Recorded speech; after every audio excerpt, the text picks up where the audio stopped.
Hallo und herzlich willkommen. Verwechselt ihr auch ständig eure Schwerter, weil sie dieselbe Textur haben? Oder ihr möchtet, dass euer Aspect of the Jerry euch wirklich das Gefühl gibt, als ob Jerry an eurer Seite kämpft? Dann seid ihr hier genau richtig, denn heute zeige ich euch die 3 besten Texture Packs für Hypixel Skyblock. Doch zunächst habt ihr wieder die Möglichkeit, 250.000 Coins zu gewinnen, wenn ihr euren Ingame-Namen in die Kommentare schreibt. Und wenn ihr mich ein wenig unterstützen wollt, lasst doch gerne ein Abo da oder gebt dem Video eine Bewertung. Der Gewinner wird dann am Mittwoch, den 27. November ausgelost und den Gewinner des letzten Giveaways findet ihr in der Videobeschreibung.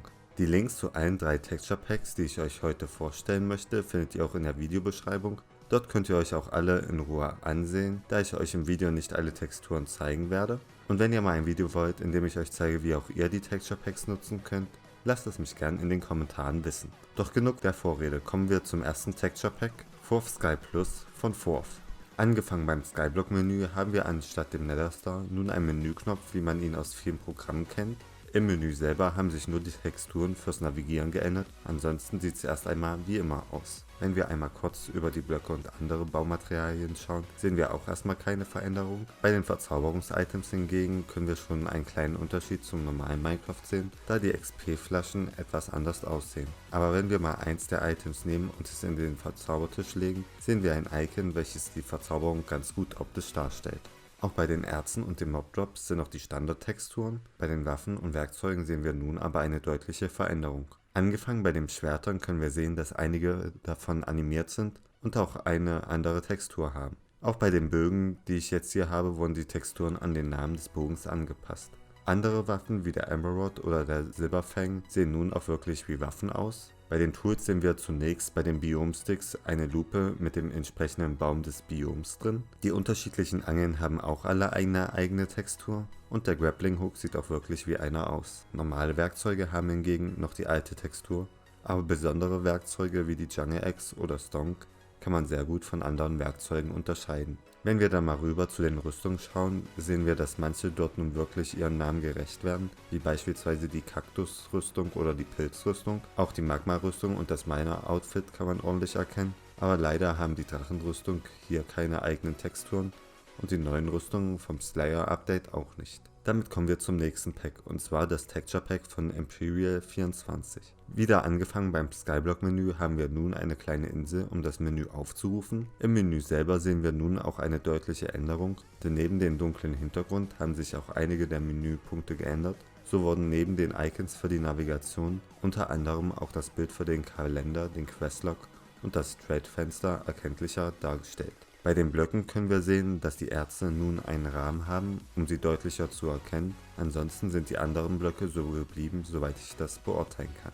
Bei den Verzauberungssachen sehen wir nun auch etwas mehr, denn beispielsweise kann man nun auch Hot Potato Bücher oder das Experience Artifact besser von normalen Büchern unterscheiden und die XP-Flaschen haben nun auch unterschiedliche Texturen, nicht dass man aus Versehen die falsche Flasche verwendet. Dafür haben wir keine Icons entsprechend der Verzauberung am Verzauberungstisch. Bei den abgebauten Erzen haben sich die Texturen auch nicht wirklich geändert und die Standard-Mob-Drops sehen auch aus wie immer.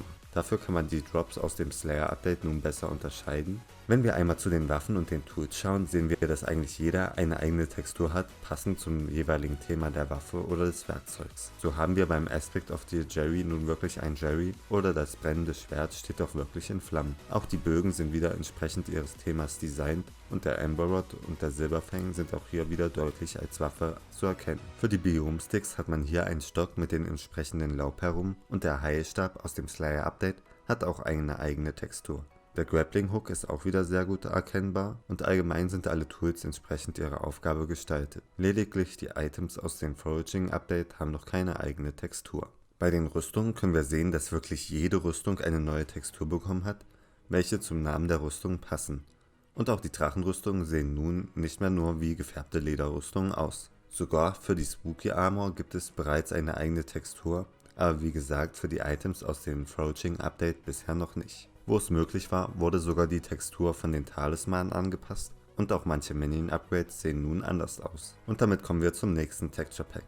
Vanilla Plus von T-Blaze Warrior T. Hier hat sich zunächst einmal nur die Farbe des Skyblock-Menüs verändert und im Menü selber sehen wir auch nur ein paar Änderungen, wie beispielsweise bei der Sammlung oder dem Rezeptbuch. Bei den Baublöcken hat man auch hier die Vanilla-Texturen beibehalten. Dafür sehen wir bei den verzauberten Büchern nun deutlich mehr, denn nun unterscheiden sich sogar die Level 6 Bücher von normalen verzauberten Büchern und auch das Hot Potato Book und das Experience Artifact haben eine eigene Textur. Besonders deutlich erkennt man hier nun auch, welche XP-Flasche am meisten XP gibt. Am Verzauberungstisch haben wir zwar auch Icons, jedoch nur das Item und das jeweilige Kürzel der Verzauberung.